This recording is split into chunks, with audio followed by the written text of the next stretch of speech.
नमित मेहता जी ने कहा आपको सस्पेंड कर दूंगा कल। तो मैं कल सुबह आएंगे साहब, सस्पेंड कर देना, आप समाज के लिए भी काम करो। तो हर आदमी पहले अपन समाज के लिए करता है काम, लेकिन उस समाज का मूल मत ये नहीं होना चाहिए कि दूसरे समाज को आप नीचा देखो। पहले तो ये सिद्धांत होना। तो हमारा विप्र फाउंडेशन भी आइडियोलॉजी पे चलता है। निजी रिश्तेदार जॉइंट डायरेक्टर थे, वो भी बैठे थे, तो हमारा डायलॉग चल रहा था। तो वो भी उन्होंने सोचा जैसे कर्मचारी नेताओं को डील करते हैं ना, कि भी अंदर कुछ बोलता है बाहर कुछ बोलता है। तो उन्होंने मुझे कहा अरे मानिया तो चुप रहे। मैं कहा आप कौन मैडम?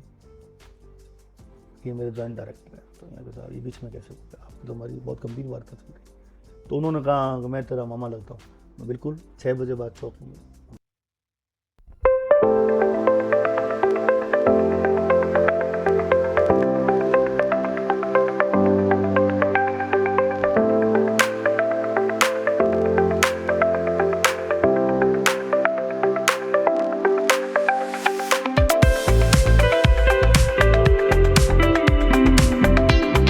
नमस्कार, लॉ इन एक्सप्रेस के कार्यक्रम द चेंज मेकर्स में आपका एक बार फिर स्वागत है। जैसा कि आपको पता है कि इस कार्यक्रम में हम ऐसे नेताओं से आपकी मुलाकात कराते हैं जिन्होंने अपनी मेहनत से, अपने जिजीविसा से और अपने जज्बे से समाज में एक मकाम बनाया। और इस मकाम बनाने में सबसे बड़ी जो भूमिका उनकी थी वो ये था कि उन्होंने कुछ बदलाव किए, कुछ परिवर्तन किए, ताकि समाज के अंदर एक जागरूकता आ सके।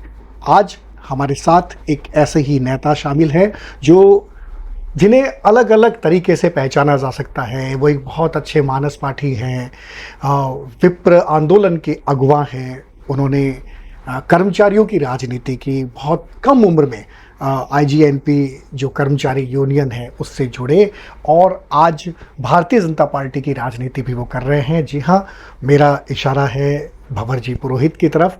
भंवर जी पुरोहित का इस कार्यक्रम में बहुत बहुत स्वागत है। भंवर जी, इस चेंज मेकर्स कार्यक्रम में हम आपसे पहला सवाल ये पूछना चाहेंगे कि आपका जो पूरा सफ़र है वो बहुत ही अलग अलग तरीके से रहा, और आपका जो एक नेचर है या लोगों के बारे में आपकी जो एक धारणा है वो ये होती है कि आप संघर्ष में विश्वास करते हैं और बातों को तर्क के साथ रखते हैं। तो वो सफ़र क्या था आपका? सबसे पहले उस सफ़र पे अपन बात करेंगे आपसे। नमस्कार हरीश जी। सबसे पहले तो मैं हरीश बी शर्मा जी का और लॉ इन एक्सप्रेस का धन्यवाद ज्ञापित करता हूँ कि चेंज मेकर के माध्यम से जो सेकंड लाइन लीडरशिप है, थर्ड लाइन लीडरशिप है, जिसने समाज में अपने अपने क्षेत्रों में काम किया है, उनके साथ संवाद करके समाज को बताना कि इनका संघर्ष का रास्ता या इन्होंने किस माध्यम से अपना एक मुकाम स्थापित धीरे धीरे किया है। तो उसके लिए मैं सबसे पहले आपका धन्यवाद ज्ञापित करता हूँ। शुक्रिया। आपने जो सवाल पूछा उसमें एक ही सवाल में काफ़ी सवाल हैं जी। सबसे पहले तो ये है कि आदमी अपना एक जीवन यात्रा में तय करता है। जैसे आपने एक तय किया है कि मुझे एक बीकानेर का अच्छा साहित्यकार बनना है, मुझे अच्छा एक कलमकार बनना है जी। पहले आपकी पहचान एक कलमकार के रूप में माध्यम से शुरू हुई, लेकिन आज हमें बहुत खुशी की बात है कि आप जैसे सेकंड लाइन जो फर्स्ट लाइन की तरफ आगे बढ़ रहे हैं। जो बीकानेर का एक साहित्य, एक बौद्धिक इतिहास था, या जो एक निरंतरता रही है, नंद किशोर आचार्य, हरीश बादानी, भटनागर साहब, अनेकों लोग जिन्होंने साहित्य में छगन मोहताजी से लेकर यात्रा शुरू हुई है, आप उस यात्रा को अनवरत बढ़ा रहे हो, तो वो आपका क्षेत्र है और उसमें आपने कर्मशील के माध्यम से अपना स्थान बनाया। आपने मेरे को पूछा, मैं एक अल्पकाल आयु में मृतक अनुकंपा नियुक्ति में 16 साल की उम्र में इंदिरा गांधी कैनाल प्रोजेक्ट में नौकरी लग गई। वहाँ मेरे गुरु जिसको मैंने ज्वाइनिंग दी, रामलाल जी पुरोहित जी, तो उन्होंने मुझे कहा भाई ये विभाग है, अब आपको पैसा कमाना है या प्रतिष्ठा कमानी है? तो हमने उनसे कहा प्रतिष्ठा कमानी है सर। चूँकि हमारी रुचि सार्वजनिक जीवन में काम करने की थी, तो पहला वो स्थान मिल गया कर्मचारी। और कर्मचारियों की राजनीति में हम धीरे धीरे जो भी कर्मचारियों के बुनियादी मुद्दे थे जी, IGNP में मैंने शुरुआत की, तब वहाँ यूनियन खंड खंड भागों में थी। मजदूर वर्ग की अलग थी, अच्छा, तकनीकी कर्मचारियों की अलग थी, जैसे में ये ड्राफ्ट्समैन, फोरमैन, इनकी अलग थी, बाबुओं की अलग थी, सहायक कर्मचारियों की अलग थी, इंजीनियर्स की अलग थी। जबकि वहाँ काउंसिल ऑफ डिप्लोमा के बहुत बड़े नेता लक्ष्मण सिंह जी थे, जो हमारे महासंघ के अध्यक्ष भी रहे। जैसे ही मैंने वहाँ पहला चुनाव जीता, तो मैंने सबके साथ बैठ के ये तय किया कि IGNP की एक संयुक्त संघर्ष समिति बननी चाहिए, ठीक है, जिसमें अपन जो मजदूर टेल पे काम कर रहा है, नहर पे काम कर रहा है, आज वो ऑफिस में आता है तो उसके साथ तो दोहरा व्यवहार होता है। जो डीलिंग बाबू सोचता है कि मजदूर है ठीक तो उसकी भावना ही सही नहीं है। सबने बिठाया और मुझे वंडर, आपको बात बताऊं, सारे वरिष्ठ नेताओं ने मुझे संयोजक बना दिया। ठीक है कि ये काम आप करेंगे और हम आपके साथ रहेंगे। तो सबसे पहले हमने नहर की स्थापना कब हुई और नहर की नींव कब रखी, इसके कागजात निकलाए। तो नहर की नींव 1950 में पंडित गोविंद बल्लभ पंत ने रखी, राधा कृष्णन जी ने रखी उपराष्ट्रपति। और पहली बार जल प्रवाह 11 अक्टूबर 1950 को पंडित गोविंद बल्लभ जी पंत ने किया, जो भारत के जल संसाधन मंत्री थे। मुहूर्त वाला जो मामला था। तो हमने सरकार को प्रस्ताव भेजा कि इस तारीख में से कौन से दिवस को नहर दिवस मनाया जाए। ठीक है। तो सरकार ने वो 11 अक्टूबर वाली तारीख, जिससे जल प्रवाह हुआ, जल प्रवाह शुरू हुआ। ठीक है, ठीक है। हमने उस दिन एक प्रोग्राम घोषित किया 11 अक्टूबर को, प्रतिभा सम्मान समारोह। ठीक है। जैसे आप कर्मचारी करते हैं, उसको लगे मेरा ऑफिस है, बिल्कुल। उसमें मजदूर का बच्चा भी ने जो उस ईयर में अच्छे अंक लाके जो पुरस्कार लिया, और चीफ इंजीनियर का बच्चा भी वहीं एक साथ पुरस्कार ले रहा है। ठीक है। एक साथ बैठा है। तो हमने एक बिल्कुल एक विभाग में, जो खंड खंड भागों में था। बिल्कुल ठीक। और आज घोषित है। उसके बाद हमने वो तो हमने कर्मचारी अधिकारी मजदूर के सहयोग से चलाया। बाद में हमने इसके सरकार का कार्यक्रम घोषित करा दिया जी। और सरकार ने पहले दिन इसका बजट 35,000 रुपये रखा जी। अब उसका बजट 1 लाख रुपये है। क्या बात है। तो नीतिगत बात। बिल्कुल बिल्कुल। धीरे धीरे हम आगे बढ़े तो हमें एक समझ में आए कि बजट फाइनेंस कमेटी हर विभाग के पदों का और बजट का निर्वहन करती है। तो कर्मचारी राजनीति में नीतियों के साथ, समझ के साथ बढ़ना चाहिए। तो मैं पहला आदमी था जिसने बजट फाइनेंस कमेटी, जो पदों का संधारण, विभाग कैसे क्या चलेगा, सारा काम करती है, हमारे पद तोड़े गए। तो हमने एक लंबा आंदोलन चलाया कि भाई इतना बड़ा आज 1300 किलोमीटर मुख्य नहर है, फिर लिफ्ट का एरिया है, फ्लो का एरिया है, माइनर, सब माइनर, इतने बड़े सिस्टम को चलाने के लिए आपके पास स्टाफ की कमी है, आप पद तोड़े जा रहे हो। तो हमने उसके खिलाफ बड़ा आंदोलन चलाया, सब पदों की कटौती के खिलाफ। आप भी उसमें हमारे साक्षी रहे हैं। और हमने पदों की कटौती रुकवाई साहब। आज साइड पे बेलदार नहीं, जिलेदार नहीं, पटवारी नहीं, आपका इंजीनियर नहीं, आपका एएन नहीं, तो इतने बड़े सिस्टम को चलाएगा कौन? आपका उद्देश्य है किसान को पानी देना। तो ये नहर मानव निर्मित नहर है साहब, एशिया की, जिसने मैनुअल बनी। तो हमने पदों की कटौती के खिलाफ अभियान, और उसमें हमने सफलता पाई। फिर हम आगे बढ़े धीरे धीरे, तो हमारे समझ में आया कि भी नियमित कर्मचारी का अपना एक मूवमेंट है, चलता रहा। लेकिन आज जो संगठन की जरूरत है, वो जो एक ही विभाग में 3 तरीके के लोग काम कर रहे हैं, एक नियमित, एक संविदा, एक निविदा, और काम की प्रकृति वही है। तो हमने 2011 से मतलब संविदा निविदाओं के लिए संघर्ष शुरू किया था और बीकानेर में थार संभाग सम्मेलन किया। ठीक है। लगभग स्पोर्ट्स स्कूल मैदान में 10 से 15,000 लोग आए, 20,000 लोग पक्के आए साहब। और वहाँ दोनों पूर्व मुख्यमंत्री वसुंधरा जी का और वर्तमान उस समय के मुख्यमंत्री अशोक गहलोत जी का फोन आया हमारे महेंद्र सिंह जी के पास। ठीक बात है। कि अपन मिल के आगे बढ़ते हैं। तो हमारी आवाज उन गरीब गुरुओं की पहुंचाई, वहां तक पहुंची। हमने पहली सफलता पाई, ताकत को वहां तक रिकॉग्नाइज किया। और पहली सफलता हमने ये पाई कि हमने राजनीतिक दलों के घोषणा पत्र में यह बात लिखवाई, आप डेमोक्रेसी में कैसे लड़ोगे। बिल्कुल।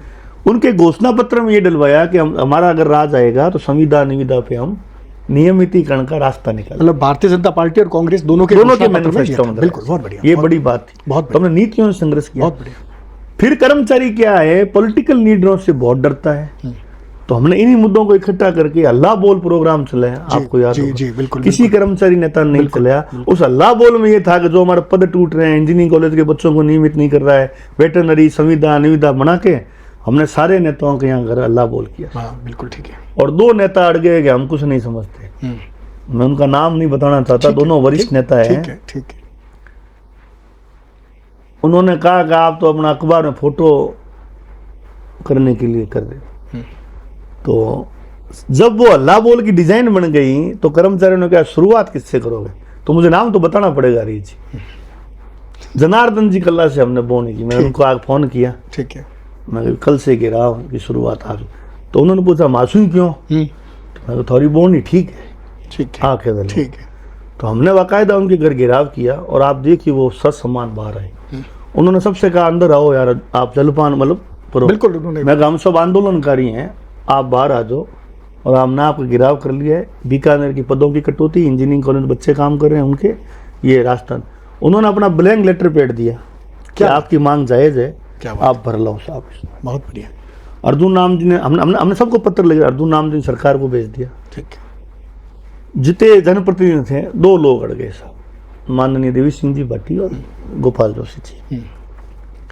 तो देवी सिंह जी ने हमको घर बुलाया, चूंकि हमारे बड़े नेता हैं। देवी सिंह जी तो नहर मंत्री भी रहे। नहर, तो उन्होंने सोचा ये भौर पुरोहित ऐसी जो आज की जो एक धारणा बन जाती है ना कि कर्मचारी नेता बाहर कुछ बोलता है अंदर कुछ बोलता है। तो उन्होंने घर बुलाया, तो मैं सम्मान के घर गया। जो उनका अंदाज है वो प्रेम भी रखते हैं हमसे, स्नेह रखते हैं। उनका क्या पुरोहित जी कर रखा है यार, क्या लबड़ा है। मैं कहा साहब आप हमारे नेता हो, ये हमारे मुद्दे हैं। जब उन्होंने हमारे ज्ञापन को पढ़ा 2 घंटे तक जी, 2 घंटे पढ़ा गया यार, आप तो मुद्दे सही लगे यार, इतना बड़ा सिस्टम नहर का कैसे चलेगा, या इस शहर के बच्चे इंजीनियरिंग कॉलेज वेटरनरी। तो देवी सिंह जी ने कहा कि मैं दे दो अभी ज्ञापन। मैं हुक्म, हमारे तो घेराव का नोटिस दे रखा है, सुबह आएंगे हम तो घेराव करेंगे। और ठीक है, ठीक। तो हम घेराव किया साहब और वो सच सम्मान आए। और आज भी मुझे याद, वो नहा रहे थे तौलिए में आ गए, उनका कपड़े पहन लूँगा। कपड़े तो पहन लो आप। ठीक है। और उन्होंने जो बात कही, उन्होंने कहा बात बिल्कुल जायज़ है। और आप विधानसभा सत्र में मैं आपको, रामकिशोर सैनी जी मंत्री थे, कि बात करूंगा। उन्होंने ठरके से उन्होंने बात रखी जी। और इंजीनियरिंग कॉलेज गरीब गुरुओं की बात उन्होंने एकदम मर्दान की से रखी। सभी नेताओं ने किया, अर्जुन मेघवाल जी ने, गोपाल जोशी जी भी अड़ गए साहब। तो हमने वहाँ होटल, क्योंकि हमारे नोटिस में ये था कि आपने इस तारीख तक जवाब नहीं दिया तो हम आप पे घेराव करेंगे साहब। तो अंडर एसेस करते हैं साहब लोग, गरीब गुरुओं की आवाज़ को तरीके से उठाना पड़ता है। तो उन्होंने कहा, तो हमने उनको घेर लिया साहब, होटल में घेर लिया, बिल्कुल नीचे आए वो। तो मैंने उनका भी उन्होंने कहा मैं लिख दूंगा, मैं ऐसे नहीं साहब, हमने आपको 1 महीने का समय दिया। आप पिछली सरकार में तो ये लिख दिया कि मतलब हमारे ज्ञापन को एज इट इज आपने भेजा लिख के कि इनको AICTE के मापदंड से नियमित होना चाहिए इंजीनियरिंग कॉलेज के बच्चे। अब आप लिख ही नहीं रहे हो, राज आपका आ गया। उन्होंने खाली पत्र प्रेषित कर दिया, तो धारणा कैसे बदली भाई। तो उन्होंने नीचे आए, बड़ा पुलिस दुलिस, फिर भी उन्होंने कहा मैं आपका पत्र लिख दूँ। मैं कहा हम लेने नहीं आएंगे, आप पहुँचा देना जी। तो उन्होंने पहुँचाया साहब। तो अल्लाह बोल से कर्मचारी का भय कम किया हमने, पॉलिटिकल लीडर का बात तार की रखी। और हमने, हमारी बीकानेर के सभी पॉलिटिकल लोगों ने मदद की। हमने काले झंडे दिखा दिए साहब, दांती धारीवाल जी को, बुर्डक साहब को। क्योंकि जनहित के मुद्दों पे लड़ना, ईमानदारी के साथ लड़ना, ये तो हमने सीखा ही उन लोगों से जिनके सानिध्य में हम लोग रहे साहब। नहीं, ये बिल्कुल आपने जिस तरह से लड़े, और आपके बारे में ये माना भी जाता है कि आप स्थापितों को उखाड़ने का काम करते हैं। आपके बारे में एक बात ये लोग बहुत ही कहते हैं कि भंवर पुरोहित अगर कहीं खड़ा है तो वो सबसे पहले उनको उखाड़ेगा जो स्थापित है। और इसके बारे में सबसे पुराना उदाहरण आपके लिए ये दिया जाता है कि जब आप IGNP में अनुकंपा नियुक्ति में आए थे, एक बच्चे थे, और बच्चे होने के बावजूद आपने चुनाव लड़के और चुनाव जीत लिया। और न सिर्फ चुनाव जीता, बाकी आपने जाकर के अपने अधिकारी को, जो वहाँ पे शीर्ष अधिकारी हुआ करते थे, उनको जाके ज्ञापन दिया कि जो वर्षों से यहाँ पर जमे हुए लोग हैं, कुछ लोग वहाँ पे 15-15, 10-10 साल से जमे हुए वो लोग थे, उनको हटाया जाए। नीतिगत बात थी। और आपके बारे में कहा जाता है कि आप कागजों के साथ बात करते, क्योंकि आपकी जो आपका जो बैकग्राउंड है, आपके साथ दादाजी की परंपरा में लाभू जी पुरोहित हुआ करते थे, जिन्होंने रियासत काल में एक लड़ाई लड़ी। उसके बाद में मुरलीधर जी व्यास है, फिर आप एक समय में मक्खन जी जोशी, फिर मानक जी सुराना, तो मधु आचार्य जी का आपका हमेशा सानिध्य रहा है। तो ये लगता है कि आप कागज के साथ बात करते हैं, आप नियमों के साथ बात करते हैं, नीति की बात करते हैं। और अधिकांश लोगों को इस लोकतंत्र में भी नीति की बात समझ में कम आती है। उनको लगता है कि हमारा हक है, या हम कैसे ही करके इन सब चीज़ों को कर लेंगे। तो जैसे आपने हल्ला बोल किया, आपने कर्मचारियों के अंदर जो एक वो एक तरह से वो जो शिराएं उनकी मृत पड़ी थी उसको जगाने की कोशिश की। तो एक सीधा सवाल है कि आप ये मादा लाते कहाँ से, ये जो संघर्ष का, क्योंकि आपकी पृष्ठभूमि भले कहीं ये जाए, लेकिन वैसी पृष्ठभूमि नहीं है जैसी दूसरे पॉलिटिशियंस की देखते हैं, या कि दूसरे इस तरह के जो पॉलिटिशियन है वो लड़ते हैं या करते हैं तो उनके पीछे बोलने वाले 10 लोग आ जाते हैं। तो लेकिन बस वही सवाल है कि ये मादा आप लाते कहाँ से हैं? क्या है रीज जी कि कॉमन मैन आदमी जब विपरीत रास्ता अपनाता है जी, भाई राजनीति आज के दौर में तो संसाधन की, संपन्न लोगों की, बिल्कुल और बाहुबली, एक जमाने में बाहुबली लोगों का दौर था, धनबल का दौर था। अब दौर कॉमन मैन का आ रहा है धीरे धीरे। अच्छा। तो आपने कहा स्थापित लोग, हमारी स्थापित लोगों से कोई विरोध थोड़ी होता है, व्यवस्था से है कि भाई आप डेमोक्रेसी को मानो और संविधान को मानो। आपको सार्वजनिक जीवन में अगर आप आ गए तो दो चीज को आप हमेशा ध्यान में रखो जी। कॉन्स्टिट्यूशनल रहो और डेमोक्रेटिक रहो। बहुत बढ़िया, बहुत बढ़िया। अगर सार्वजनिक आपको नहीं आना है तो आप अपने घर बैठो, लेकिन सार्वजनिक जीवन जो है डेमोक्रेटिक और कॉन्स्टिट्यूशनल है। मैं आपसे अभी कोई इश्यू पे बात करना है तो मेरी तैयारी पूरी होनी चाहिए। ये चीज मैंने आपको बताऊं किससे सीखी, ये चीज मैंने मानक चंद जी सुराणा से बिल्कुल। सीखी। बीकानेर में आप देखो तो रामकिशन जी आचार्य, जी बिल्कुल बिल्कुल, मतलब तथ्यपरक बात। बीकानेर में आप बात करो तो ऐसे काफी लोग मिल जाएंगे जो आपको, फकीर चंद जी बिल्कुल थे भाई, कॉन्स्टिट्यूशन बात करेंगे, फकीर चंद जी व्यास, प्रहलाद जी किराड़ू। आप किसी भी सत्ता के सामने, हुकूमत के सामने बात करने जा रहे हो तो आपकी, हमारे मानक चंद जी सुराणा एक बात कहते थे कि अपन ये हार जीत का फैसला जनता का है, बिल्कुल, लेकिन अपन मुद्दों पे कभी टेबल पे नहीं आ रहे। तो ये जिंदगी का पहला मंत्र याद रखना। तो हम जहां भी जाते हैं पहले उस विषय की तैयारी समझ कि अपन उसको, अधिकारी को अपनी नीतियों की लड़ाई के अंतर्गत कैसे उसको अपन कम से कम उस अपनी तरफ अधिकारी को लगे कि एक समझदार से पाला पड़ा है, और झुकाएंगे कैसे। बिल्कुल। तो हमने झुकाया साहब, उसके उदाहरण दे दूं मैं आपको। जी। नमित मेहता जी, हमारे EWS का काम चल रहा था, ठीक है। तो नमित मेहता जी के नीचे जो अधिकारी थे उन्होंने एक परंपरा बना रखी थी कि ये डॉक्यूमेंट भी आना चाहिए, जबकि कानून में नहीं था। तो हमने उनसे आग्रह किया भी शासन तो कानून से चलता है, परंपरा से चलता नहीं। बहुत बढ़िया, ठीक है। तो उन्होंने कहा, ये मैं कहा नहीं साहब, आप हमारा अगर कानून सम्मत कोई फार्म सही नहीं है तो आप रिजेक्ट कर दीजिए, और कानून सम्मत है उसको पास कर दीजिए। तो प्रशासन से टकराव हुआ, धारणाएं तोड़ने में, परंपराएं तोड़ने में टाइम लगता है। जी जी। और वही बात स्थापित वालों पे है कि वो नए लोगों को नेता नहीं मानते, उनको लगता है कि आधिपत्य हमारा है। जी। ये तो लोकतंत्र है साहब, राजा कब रंग हो जाए, रंग कब राजा हो जाए। तो मैं, नमित मेहता जी ने कहा आपको सस्पेंड कर दूंगा कल। तो मैं कल सुबह आएंगे साहब, सस्पेंड कर देना। तो सुबह जब गया तो मैंने उनको साफ साफ कहा था, मैं कहा आपका पटवारी, आपका तहसीलदार, आपका सूचना सहायक, आपका गिरदावर, ये जनता के साथ व्यवहार ठीक नहीं करते हैं और इनका तरीका काम का व्यवस्थित नहीं है। तो उन्होंने माना नहीं, उनका आप तो हमें ये कह रहे हो। हम जब दूसरे दिन गए, उन्होंने कहा वर्दी जो आपके कानून सम्मत कागज हैं आज सारे पास हो जाएंगे। क्या बात है। तो मैंने कहा था वो सस्पेंड वाला ऑर्डर कि आप छोड़ो मत था। तो आप इस बात को जब सार्वजनिक जीवन में आ गए, ये तय करके निकलोगे हानि तो फाइनल है, लाभ कब मिलेगा ये तो ईश्वर धन है। जी। हानि आपकी फाइनल है, किसी से आपका संबंध भी खराब होगा और रूल बोलोगे तो। और राजनीति में जहाँ मैं हरीश जी के यहाँ अभी संघर्ष करने आ गया, और हरीश जी के ठकुर शुरुआती बात नहीं है तो मेरे से नाराज होंगे, नाराज होंगे बिल्कुल। लेकिन मैं मेरे मुद्दे से कैसे भटकूं, इसका एक और उदाहरण दे दूं आप। जी जी बिल्कुल। 2012 में PTI का आंदोलन चल रहा था और वो वीणा प्रधान डायरेक्टर थी। मानक चंद सुराणा उस धरने पर गए तो उन्होंने यूनियन के नेताओं से कहा कि भवर पुरोहित को बुला। तो मैं गया, सारा कागज वागज देखे, तो वो राम प्रकाश सांगवा PTI लीडर है सागर का, वो उसका नेता था। मैंने कहा भैया तुम पीछे तो नहीं हटोगे, हम तो आ जाएंगे लड़ने। उन्होंने हम नहीं हटेंगे। तो हमने वीणा प्रधान का घेराव किया जबरदस्त तरीके से, उसने RSC बुला ली और बुला ली। तो घेराव करने के बाद टेबल पे आ गई, तो टेबल पे उसने कहा 5 आदमी होगा, आप कौन होती हो तय करने, हम तो 15 आएंगे अब। तो हम 15 बैठे साहब, उसमें हमारे एक निजी रिश्तेदार जॉइंट डायरेक्टर थे, वो भी बैठे थे। तो हमारा डायलॉग चल रहा था, तो वो बीच उन्होंने सोचा जैसे कर्मचारी नेताओं को डील करते हैं ना, कि भाई अंदर कुछ बोलता है बाहर कुछ बोलता है। तो उन्होंने मुझे कहा अरे बाणिया तू चुप रहे। मैं कहा आप कौन मैडम, ये मेरे जॉइंट डायरेक्टर है। तो मैं कहा ये बीच में कैसे बोल रहे, आपकी तो हमारी बहुत गंभीर वार्ता चल रही। तो उन्होंने कहा मैं तेरा मामा लगता हूँ। मैं बिल्कुल 6 बजे बाद चौक में मामा लगता, घर पे मिलोगे। अभी तो मैं यहाँ यूनियन लीडर हूँ, इनकी हक के लिए बात करते आया हूँ, इसकी हक की लड़ाई में किसी को भी प्रभावित नहीं करने दूंगा। ठीक है। और वो लड़के 15 दिन में उसने कहा अपॉइंटमेंट दे दूंगी साहब, वो सारे नौकरी लगे। और वो मामा जी 1.5 साल तक मुझसे नाराज रहे। 1.5 साल बाद उनको लगा कर ये तो रियल लीडर है, तो उन्होंने आशीर्वाद दे दिया। क्या बात है। तो उनको समझ में धारणा, हरीश जी आप मेरे यार दोस्त हो सकते हैं, कहीं वो पत्रकार हैं, कहीं वो साहित्यकार हैं, बिल्कुल। तो मैं उसको परिस्थिति भूमिकाएं अलग अलग होती है, बिल्कुल ठीक, ये समझने की बात नहीं, बात सही है। लेकिन बीकानेर का एक कर्मचारी जो सामान्य रूप से होता है वो एक डर में भी जीता है। अधिकारी से बात नहीं करना, अधिकारी के रूम में नहीं जाना, अधिकारी अगर सामने से निकल भी हो तो किनारे हो जाना। वैसे में आपने न सिर्फ अधिकारी बल्कि पूरी की पूरी ब्यूरोक्रेसी के साथ आपने सीधी लड़ाई लड़ी।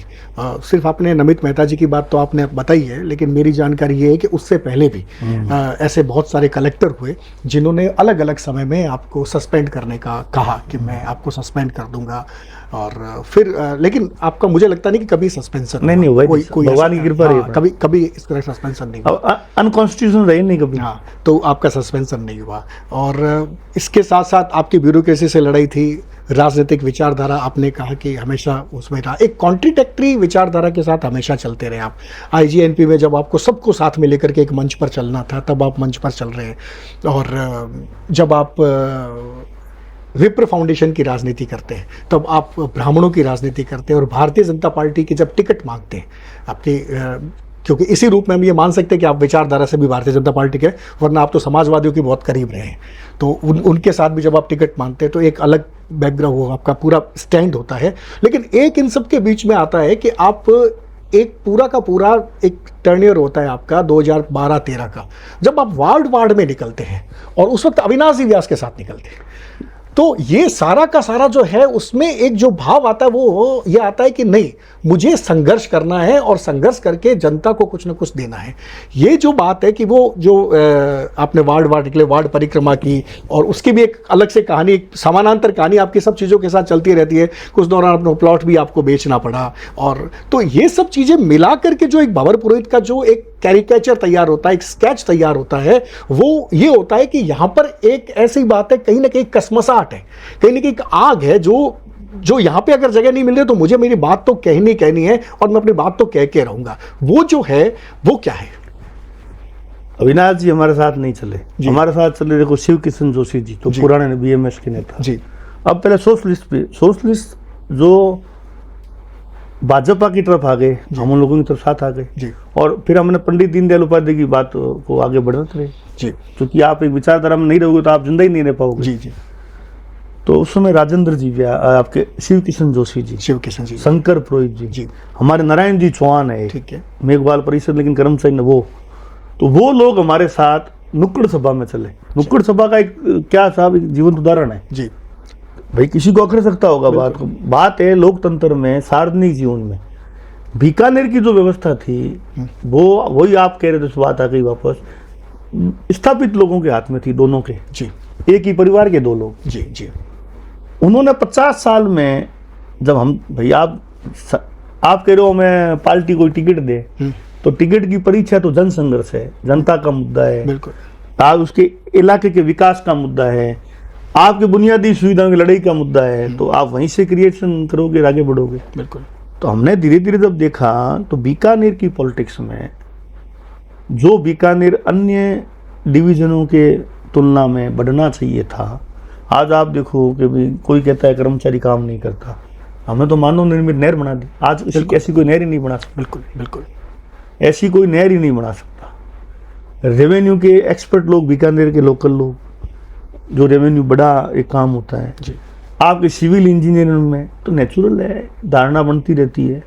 मेरा निवेदन ये है कि वो जो नुक्कड़ सभा थी, हमने जब एक व्यवस्था के खिलाफ लड़ाई शुरू कर दी कि भाई ये दोनों को हमने साफ कहा, हो सकता है वो अभद्र शब्द है कि भाई साड़ा बिंदु हटाओ शहर बतो, हमने उसका रूप दिया कॉर्पोरेट वर्सेस कॉमन मैन।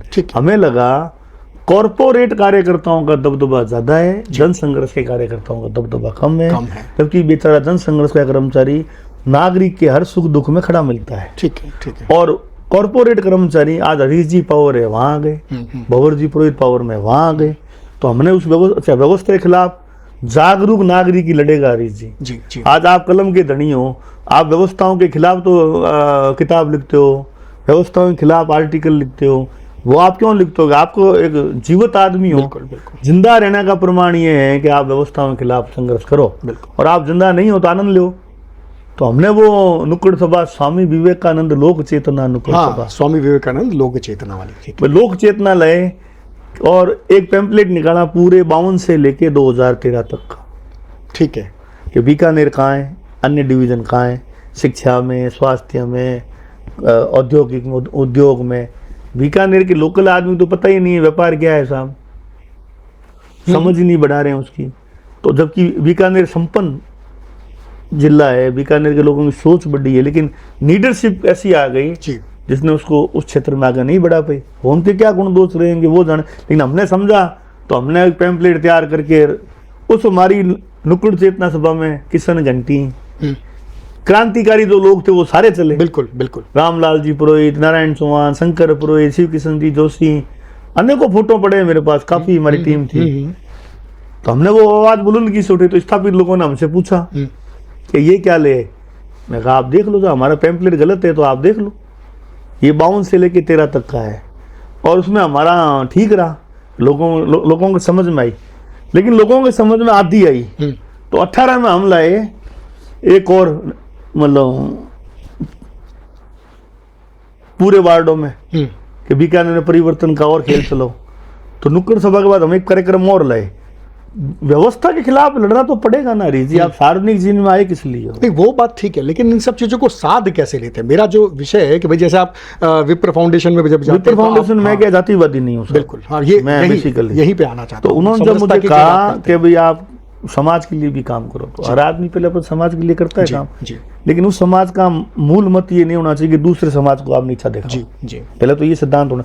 तो हमारा विप्र फाउंडेशन भी आइडियोलॉजी पे चलता है, जी राष्ट्रीय एकता, सामाजिक समरसता, फिर स्वजातीय गतिशीलता। ठीक ठीक। तो राष्ट्रीय एकता तो परम धर्म है साहब। स्वजातीय गतिशीलता, ये सुशील ओझा का बहुत बड़ा अच्छा दिमाग है कि आप और हम देश की जो जाति व्यवस्था है उसमें अपर कास्ट के लोग हैं। ठीक है। अपर कास्ट के लोगों का ये दायित्व है कि सबको साथ लेके चले।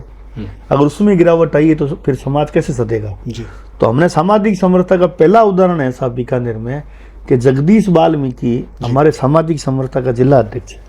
सामाजिक समरसता प्रकोष्ठ है, उसका जिला, उसके जिला अध्यक्ष है जगदीश वाल्मीकि। ठीक है ठीक है। और ये आपके विप्र फाउंडेशन का नीतिगत हिस्सा है। उसका आइडियोलॉजी है राष्ट्रीय एकता, सामाजिक समरसता, फिर स्वजातीय मतलब गतिशीलता। विप्र फाउंडेशन को अगर अपन ये समझते हैं कि ये सिर्फ ब्राह्मणों का संगठन है, नहीं, तो ये ऐसा कुछ नहीं। भाई ब्राह्मण के लिए उसका जाति ऐसे ठीक है, काम कर रहा है, लेकिन उसके उदाहरण बताओ। जैसे हमने परशुराम कुंड पे जो हमारा जी भगवान की मूर्ति लग रही है परशुराम की, जी जी जी, वहां हमने कहा महापुरुषों की कोई जाति नहीं होती, सर्व समाज से सहयोग लिया ऑनलाइन। ठीक बात है। उसमें वाल्मीकि ने भी किया और मुसलमान ने भी किया। डॉक्टर साहब जो थे ना, साबिर साहब ने किया। साबिर साहब, ठीक है। तो मेरा ये है कि भी सामाजिक संगठन जो होता है वो अपने एक परिधि में लेके काम करे, लेकिन विस्तृत सोच होना चाहिए उसका। आप दूसरे समाज को पीड़ा, हमने जैसे बीकानेर में डिजिटल बीकानेर चले, हमने पता कोरोना काल के बाद गरीब लोगों के कागजात कंप्लीट, तो हमने सर्व समाज का चला विप्र फाउंडेशन के बैनर तले। बिल्कुल ठीक। हमने विप्र फाउंडेशन के बैनर तले जो भी लोक कल्याणकारी योजना है सरकार की, राज्य सरकार की, केंद्र, हमने सर्व समाज के लिए कैंप लगाए। हमने उन्हें भेद नहीं होने दिया। लेकिन आप अपनी जाति का काम सन्ने सन्ने बढ़ाओ, लेकिन दूसरी जाति को आप अपमानित करो या उसको डिमोरलाइज करो या वो आपसे कम है ये आंको, तो ये भी गलत है। अपर कास्ट की जातियों को सामाजिक समरसता कायम इसलिए करनी होगी कि उनका एक लंबा दौर है। ये उनका फर्ज भी है, फर्ज है, वो दायित्व है हमारा। घर का जो बड़ा भाई होता है तो उसका दायित्व होता है। तो हमने आईजीएन भी तय किया, जीतते तो बीकानेर का आदमी कोई जाति धर्म का होगा, किसको वोट दे हमें, वो बीकानेर से बाहर नहीं जाएगा। अच्छा, तो गया नहीं साहब, पता कर लो। ठीक है, अगर चीफ ने हिमाकत की तो हमने उसको रोका है। हाँ, एक ऐसा सुनने में आया है कि आपने बाकायदा एक अल्टीमेटम दिया था कि इस तरह से आप नहीं करेंगे। बीकानेर का आदमी का आज आप हो, आपकी कोई जानने वाला है तो वो आपके पास ये कह रही जी हमारी मदद करो। जी जी। तो हमने वहाँ एक तय कर दिया, वोट किसी को दे, आप कर्मचारी पहले हो। ठीक है। वो अपने सार्वजनिक जीवन में, निजी जीवन में कहाँ खड़ा है हमें कोई एतराज नहीं है, लेकिन आईजीएनपी परिवार का आदमी वो बाहर नहीं जाएगा और शहर का कोई जाति धर्म का हो। तो हमने उसको आचरण में लाके काम किया। तो ये है, आप सार्वजनिक जीवन तो आपको बहुत कड़ा संघर्ष में जीना पड़ता है। कांग्रेस और बीजेपी की राजनीति जो बीकानेर में होती थी उसके लिए आपने एक संकल्पना की, एक वातावरण का निर्माण किया और आपने अपनी बातों में भी ये स्वीकार किया है कि एक राजनीतिक उदासीनता लगातार बीकानेर में रही और इस वजह से बीकानेर दूसरे डिवीज़न के अपेक्षा में विकास नहीं कर पाया, कमज़ोर रहा। तो क्या आपको लगता है कि आपकी संकल्पना अब सिद्ध हो गई है, वो राजनीतिक उदासीनता खत्म हो गई है और अब नया कलेवर जो कि आपकी संकल्पना थी, भले उसको नाम नहीं दे कुछ भी, लेकिन जो आपकी संकल्पना थी, आपकी अपनी जो मित्रों की संकल्पना थी जिसके साथ आपके लोग सहमत थे, वो संकल्पना पूरी हुई है? क्या अब अपनी मान सकते हैं कि राजनीतिक उदासीनता से बीकानेर आगे बढ़ने लगा है? आप बीकानेर में 2-3 चीज़ देखो। हमने एक अभियान चलाया, वो अभियान हमारा एक पूरा हो गया। जी। कि भाई ये जो स्थापित राजनीति है दोनों की, ये जो है नए लोग हैं जी, कॉमन मैन है, मतलब कॉर्पोरेट कॉमन मैन है, वर्तमान जो पश्चिम में नेतृत्व है वो कॉमन लड़का है। कॉमन है, बिल्कुल ये धारणा थी कि पैसों से टिकट मिलता है, जी, उसको टिकट दक्षिणा में मिला, ठीक है, मतलब दक्षिणा मतलब उसके अपने हाँ, हाँ। एक आइडियोलॉजी में उसने सेवा की, पैरोकार उसके थे, उसको मिल गया, बिल्कुल तो वो कॉमन मैन आदमी। लोग कहते हैं पैसों से टिकट मिलता है, वो धारणा भी टूटी। जी, लोग कहते हैं कि फला फैमिली वाला ही उसको हरा सकता है, जी। ये भी धारणा टूटी। ठीक। तो ये हमारे सारे संघर्ष के तो हिस्से हैं। सारे संघर्ष के हिस्से हैं, ठीक है, तो इतना बड़ा परिवर्तन तो हमने करा दिया ना, बहुत बहुत बहुत हरीश जी कठिन काम है बिल्कुल कठिन। कि हमारे पास तो राज्य स्तर जाने के लिए जीप नहीं है, जहाँ संसाधन नहीं, जहाँ आपके कुछ नहीं, लेकिन लड़ाई का जज्बा है, और वो लड़ाई हमने जहाँ हाईएस्ट अथॉरिटी है वहां तक पहुंचाई। वहां तक पहुंचे, तो 3 चीज इस चुनाव में तो हो ही गई, आप देख लो जी, बिल्कुल कि भाई कॉमन मैन को टिकट मिल गया, जी, स्थापित फैमिली वाला ही स्थापित वाले को हरा सकता है, ये धारणा टूट गई। जी, जी, और धनराशि से मिलता है, ये प्रमाण किसी के पास नहीं था, लेकिन धारणा है कपोल कल्पना की, वो भी टूट गई। जी, तो आधी लड़ाई तो ठीक हो गई। अब ये 5 साल का कार्यकाल है, जनता का उम्मीद है, जनता का एक होता है, तो किसी को अपना अवसर दिया है, तो उसके पास लोकतांत्रिक राइट 5 साल का है, वो उसमें कितना खरा उतरे। वो तो आप आज आपको अवसर मिला, आप बड़े साहित्यकार बन गए, बिल्कुल, मेरे को अवसर मिला, मैं धीरे धीरे मेरे कर्मचारी राजनीति से, सामाजिक राजनीति से काम कर रहा हूँ, लेकिन जिसको अवसर मिल गया डेमोक्रेसी में उसको सलाम करना चाहिए। बिल्कुल, और डेमोक्रेसी ये है कि जो हुआ है, और ये भी है कि जो चीज़ आपकी नहीं है वो नहीं है।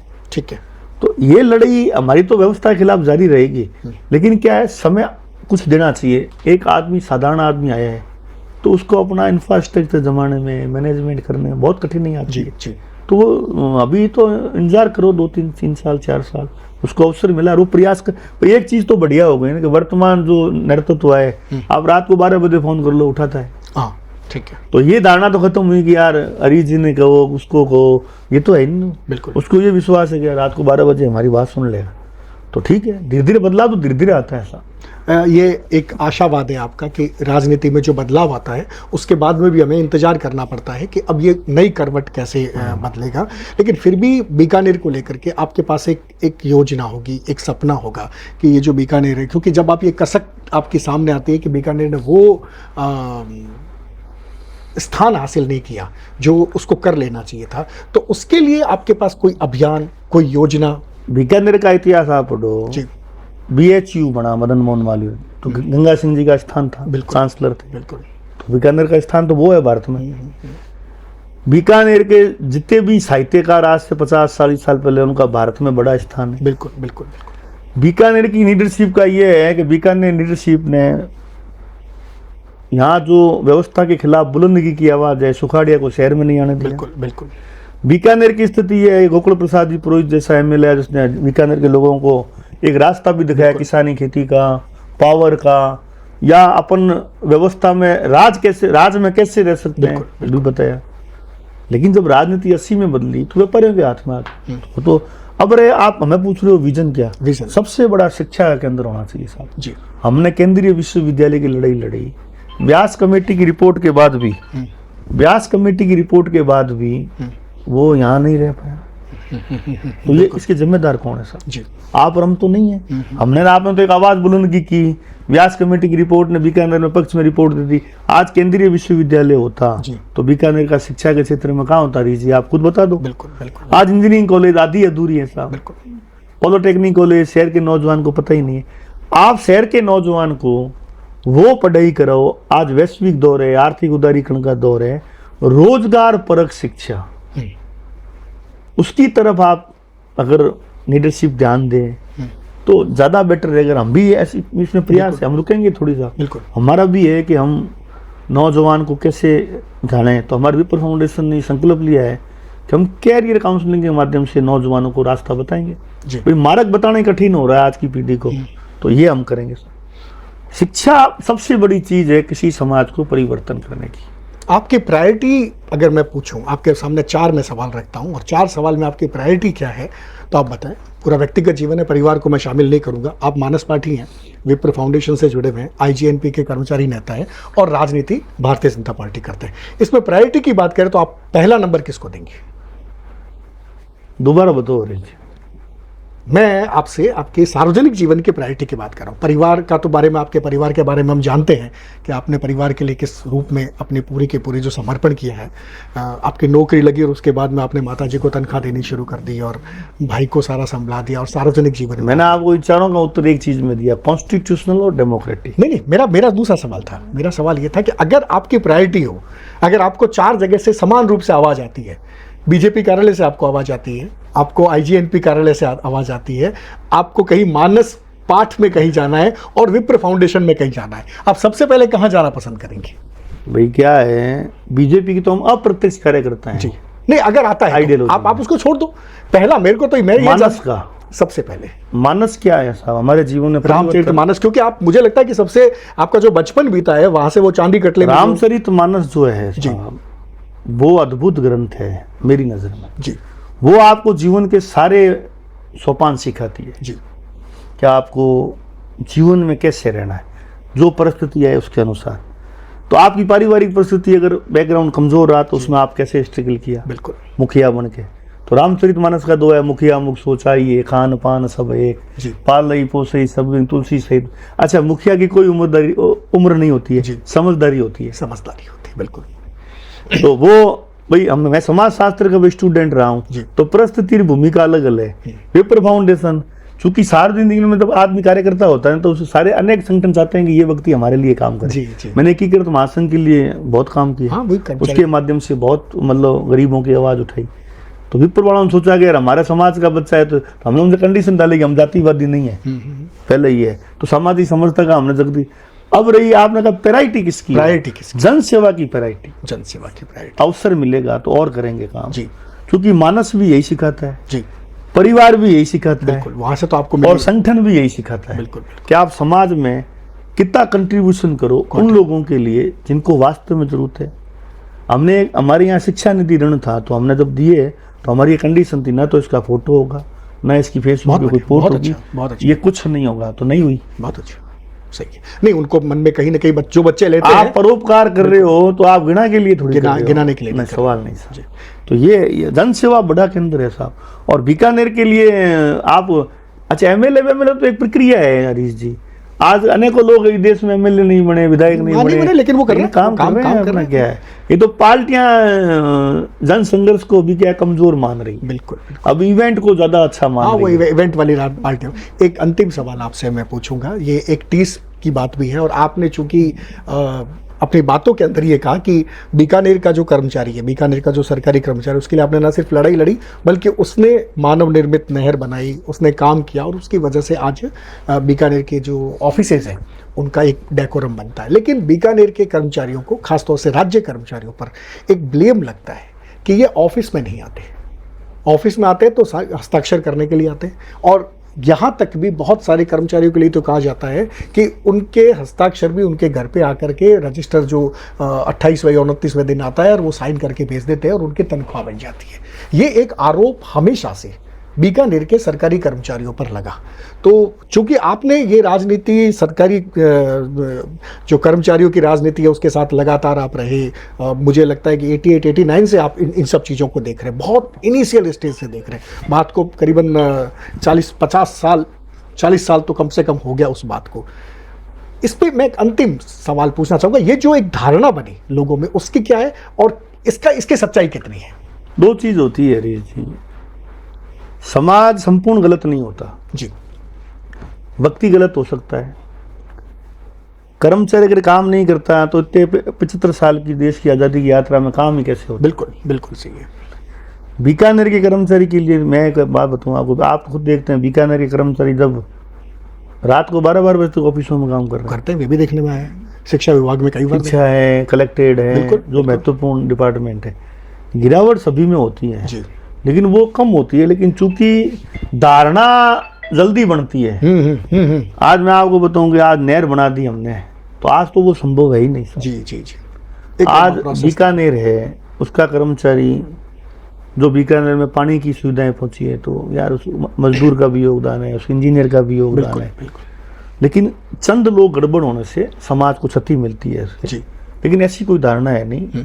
काम अगर नहीं हो, आजकल तो सारा ऑनलाइन है, सारा काम ऑनलाइन है। क्या आप रुकोगे? नहीं, आपके अनुभव भी ये बताते हैं कि अच्छा, ऑनलाइन में लिमिट है कि आपको 10 दिन में सारा काम करके देना है। पड़ेगा, बिल्कुल सही है। अच्छा, आजकल तो ई फाइलिंग हो गई, आपके हाजिरी जो है वो ऐप से हो गई, लेकिन सरकार चाहती तो है कि अमेरिका की तरह भारत बने, लेकिन संसाधन अमेरिका की तरह नहीं है। संसाधन नहीं है वो इस तरह। अब आप बताओ कि आपने कहा ई फाइलिंग करो साहब, कर्मचारी का करो, आप देखो किसी ने विरोध नहीं किया। हम गए मंत्री के पास, ई फाइलिंग के लिए विरोध थोड़ी है, लेकिन आप खुद तो करते हो जियो यूज, और ऑफिस में दे रखा है BSNL। ठीक बात है। तो फ्रेंचाइजी तो बढ़ाओ भाई, बिल्कुल। वो नेटवर्किंग सिस्टम ही सही नहीं होगा तो आपको ई फाइलिंग का रेस्पॉन्स कैसे आएगा? कर्मचारी तो भाई हम तो तक जमाना तकनीक के साथ चलने का है। ये बात वैसी है कि आप तो एसी कमरे में बैठेंगे और हमें पंखा भी नहीं मिलेगा, तो वो कर्मचारी बेचारा क्या करेगा? ऐप वाली हाजिरी है, आपका ऐप में आपका नेटवर्किंग सिस्टम ही कमजोर है। बिल्कुल। एक समानता की बात आपने हमेशा की है, राजनीति में समानता, और आप यहाँ भी ये मानते हैं कि अगर कर्मचारियों के बारे में जो धारणा है, जो मिथ्या बातें हैं, उसके साथ साथ हमें ज़मीनी हकीकत का भी हमें पता रखना था। तो अंतिम रूप से मैं आपसे ये कि कोई आप संदेश बीकानेर वालों को देना चाहते हैं तो वो बताएं।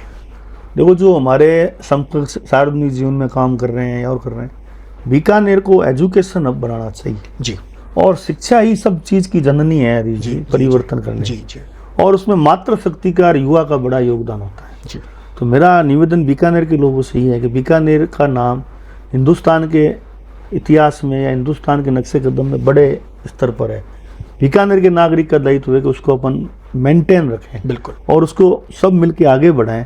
यही मेरा सबसे निवेदन है साहब। ये भंवर जी पुरोहित जिन्होंने बीकानेर की बात की, अपनी कर्मचारी राजनीति की बात की, अपने अनुभव सुनाए, और अंतिम रूप से जाते जाते उन्होंने ये बात कही कि मातृशक्ति और युवा, बिल्कुल इनका जो एक इशारा था वो आज के युवा के भटकाव पर भी होगा, नशे की तरफ भी होगा, जुए की तरफ भी होगा, इन सब की तरफ था। अगर ये युवा यहाँ से निकले तो एक बहुत ही खूबसूरत बीकानेर हो सकता है। अगले एक ऐसे ही एपिसोड में हम फिर एक चेंज मेकर से बात करेंगे।